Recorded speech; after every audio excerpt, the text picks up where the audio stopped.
The first step of suction pressure cap and retainer installation begins with cleaning the suction seal bore, retainer threads, and the interior suction cap radius inside the fluid end.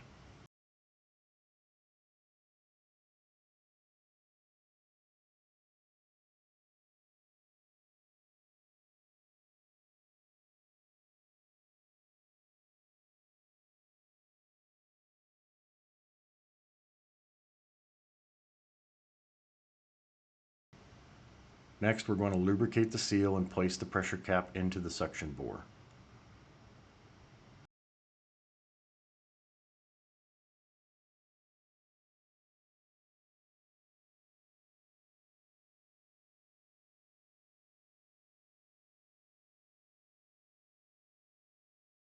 We are going to clean and lubricate the retainer threads and run the retainer in against the pressure cap.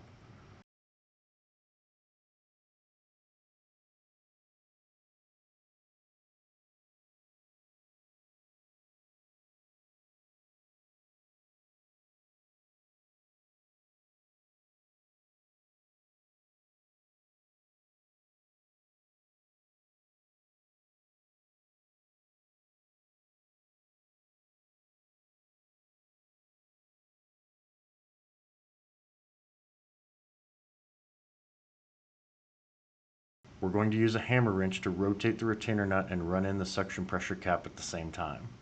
During makeup, you'll feel an additional resistance while driving the suction pressure cap into the suction bore.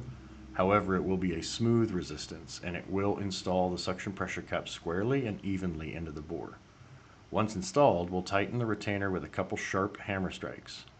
Hammering the pressure caps into the suction bore is not advised. Striking the caps into the suction bore has been found to lead to pinched or rolled seals and cocked or stuck caps.